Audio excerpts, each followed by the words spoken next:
DC, SP, মন্ত্রী, minister, principal, প্রত্যেকটি মানুষেরই কিছু দায়িত্ব আছে, আছে না ভাই? তার অধীনে কিছু মানুষ আছে। আল্লাহ রাসূল সাল্লাল্লাহু আলাইহি ওয়াসাল্লাম বলছেন, কোনো মানুষকে যদি আল্লাহ কিছু মানুষের উপরে দায়িত্ব দেন আর ওই ব্যক্তি তার দায়িত্বাধীন মানুষদের ক্ষেত্রে ইনসাফ করে না, পার্সিয়ালিটি করে, কাউকে একটু পাশ টানে, অথবা তাদেরকে প্রতারণা করে, তাদেরকে ধোঁকা দেয়, বেইনসাফি করে, সমান চোখে দেখে না, তাহলে ওই ব্যক্তি জান্নাতের খুশবুও পাবে না। হাজরিন, এই হাদিস থেকে আমরা বুঝতে পারলাম যে আমাদের দেশের মন্ত্রী, মিনিস্টার, জজ, ব্যারিস্টার এরা কেউ জান্নাতের খুশবু হবে না, ঠিক না ভাই? হ্যাঁ, তবে আমরাও যে পাবো না এটা তো বোধহয় আমরা ধারণাও করছি না, ঠিক না? এটা আমাদের মনে আসছে না, আমি কনফার্ম। কারণ যার যে ব্যারাম থাকে সে মনে করে সবারই ওই ব্যারাম আছে, আমার এই ব্যারাম আছে।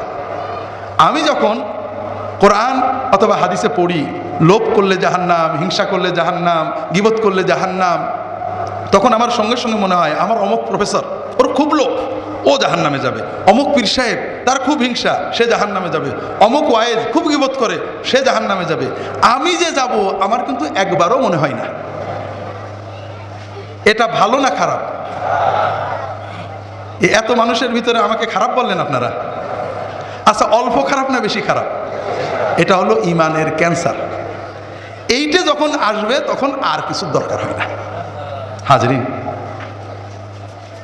হযরত ওসমান রাদিয়াল্লাহু তাআলা আনহু যখন কবর দেখতেন তিনি বেহাল হয়ে যেতেন, অস্থির হয়ে যেতেন, কাঁদতে থাকতেন। সাথীরা প্রশ্ন করে, ইয়া আমিরাল মুমিনিন, আপনি কবর দেখলে এমন করেন কেন? তিনি বলেন, আমি রাসূলুল্লাহ সাল্লাল্লাহু আলাইহি ওয়াসাল্লামকে বলতে শুনেছি, আল কবরু আউয়ালু মানজিলাতিন মিন মানাজিলিল আখিরাহ ফাহুয়া ইম্মা রাউদাতুম মিন রিয়াদিল জান্নাহ ওয়া ইম্মা হুফরাতুম মিন হুফারিন নার। ওসমান রাদিয়াল্লাহু তাআলা আনহু বলেন, কবর, রাসূলুল্লাহ সাল্লাল্লাহু আলাইহি ওয়াসাল্লাম বলেছেন, কবর হলো আখিরাতের প্রথম স্টেশন, প্রথম ঘাঁটি। এই কবর কারোর জন্য হবে জান্নাতের বাগান, কারোর জন্য হবে জাহান্নামের গর্ত। ওসমান বলেন, আমি ওসমান জানি না যে আমার কবরটা কি জাহান্নামের গর্ত হবে না জান্নাতের বাগান হবে, এই জন্য ভয়ে আমি কাঁদতে থাকি।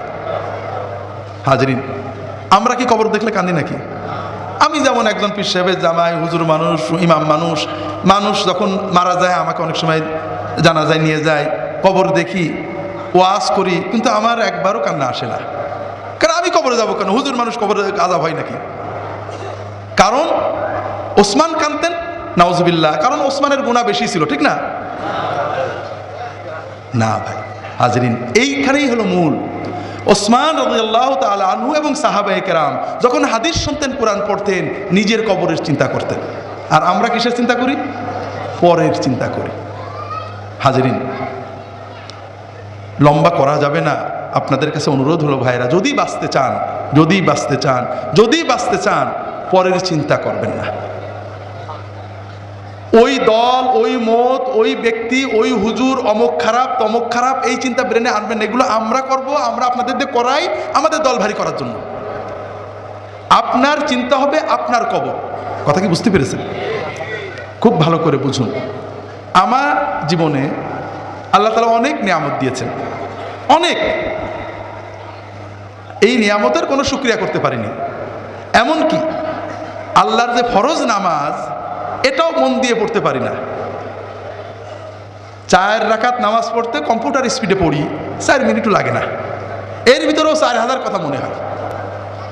আল্লাহ যদি কিয়ামতের দিন বলেন যে তোমার এত নিয়ামত দিছিলাম, 5 মিনিট আমার দিক মন দিয়ে নামাজটা পড়তে পারলে না, আমি তোমার নামাজ কবুল করলাম না, তুমি দোজখে যাও, আমার কিছু বলার থাকবে? এমন কোন আমল কি আমাদের আছে যে বলতে পারবো আল্লাহ তুমি এটা নিতেই হবে? আমার দাড়ি, আমার টুপি, আমার নামাজ, আমার রোজা, আমার হজ, আমার যাকাত, আমরা কি কনফার্ম যে এটা আল্লাহ কবুল করবে? আমার না হলে আপনারা তো কনফার্ম নাকি?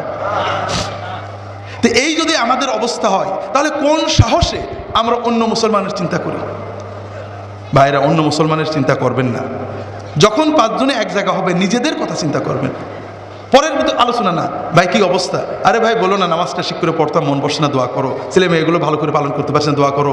নিজেদের ইমান আমল নিয়ে চিন্তা করবেন, পড়েন না ভাইরা। আমরা পরের আলোচনা কেন করি? কারণ কবরে গেলে সর্বপ্রথম মুনকার নাকির আমাদের প্রশ্ন করবে যে তোর প্রতিবেশী জামাত ইসলামের দাড়ি ছোট ছিল কা, তোর পড়শি তবলিগের লোকজন কেন বাইরে গেছিল, তোর প্রতিবেশী অমুক পিসেব কেন খারাপ ছিল, ঠিক না? এই প্রশ্ন করবে। হাজরিন, নিজের কবরের চিন্তা করেন, নিজের হাসরের চিন্তা করেন।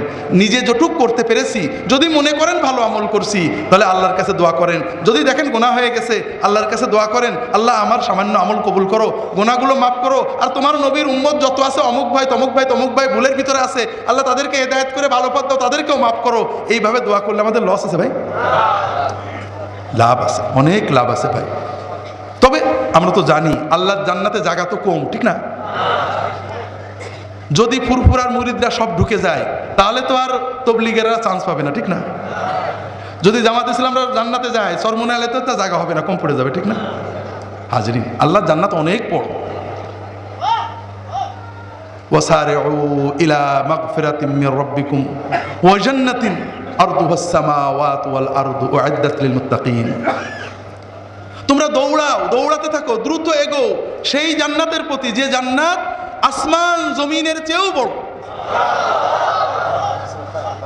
যে জান্নাতকে আল্লাহ তাআলা মুত্তাকিদের জন্য বানিয়ে রেখেছেন। কোন মুত্তাকি? সুন্দর পাগড়ি, সুন্দর জুব্বা, দস্তরখান, কোনোদিন কালাল দস্তরখান ছাড়া খাই না, এগুলো মুস্তাহাব্বাত, করলে ভালো, না করলে দোষ না।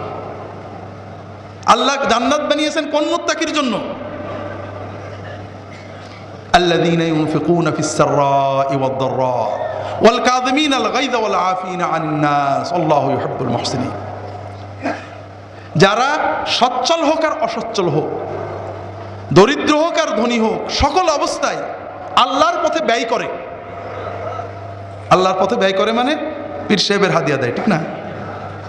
না, আল্লাহর পথে ব্যয়ের ভিতরে আলেম ওলামাদের হাদিয়া দেয় খারাপ না, এটাও একটা নফল ব্যয়। যদি আল্লাহর জন্য দেন, যদি মনে করেন লোকটা আল্লাহর একজন ভালো বান্দা, তাকে হাদিয়া দিলে আল্লাহ যদি দেখে যে আমি আল্লাহর জন্য মহব্বত করছি, আল্লাহ খুশি হবে, এই জন্য দিলে নফল ইবাদত। আর যদি মনে করেন হুজুরের দিলে হুজুর খুশি হলে আমার বিপদ করে দেবে, তাহলে কি হবে? সর্বনাশ। আল্লাহর পথে ব্যয়ের সবচেয়ে বড় হলো পিতাকে দেবেন, মাতাকে দেবেন, আত্মীয়কে দেবেন, স্বজনকে দেবেন, গরিবকে দেবেন, এতিমকে দেবেন, আশেপাশে যত মানুষ আছে মানুষকে দেবেন। কথা বুঝতে পারেননি? এটি হলো আল্লাহর পথে ব্যয়। গরিব হোক ধনী হোক, সব অবস্থায়। একটু পরে ব্যাখ্যা করার চেষ্টা করব। এটা গেল একটা। আল্লাহ জান্নাত বানিয়েছেন কোন মুত্তাকিদের জন্য? এক নম্বর, তারা সর্ব অবস্থায় আল্লাহর পথে ব্যয় করে।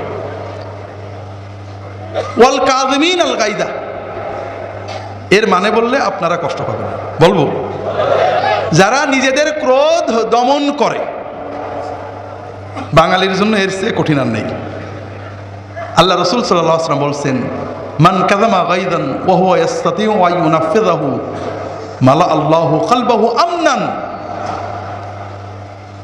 যদি কেউ রাগ হয়েছে এমন মানুষের উপরে যার উপরে রাগ ঝাড়া যায়, এমপি, ডিসি, এসপি অন্যায় করেছে, খুব রাগ হয়েছে, কিছু করা যায় নাকি? মাফ করে দেন, ওই মাফের এত বেশি দাম নেই।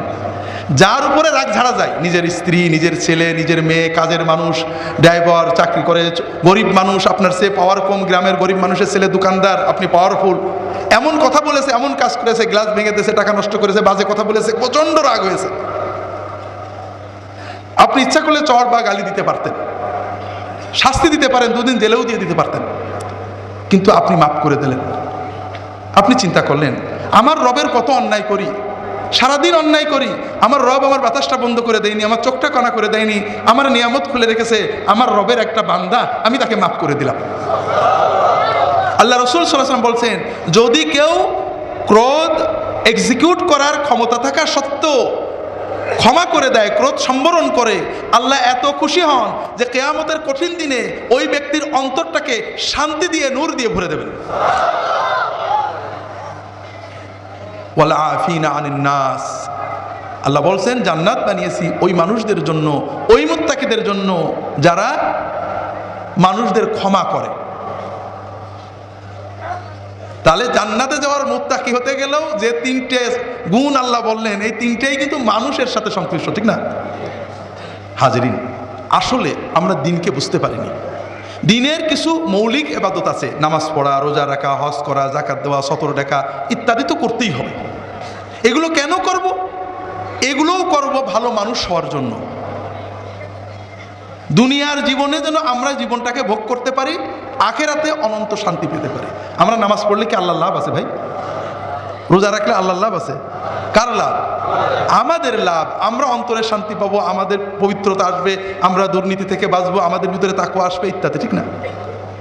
যেটা বলছিলাম, এরপরে আমাদের দিনের যে মূল শিক্ষা সেটা হলো মানুষ, মানুষ এবং মানুষ।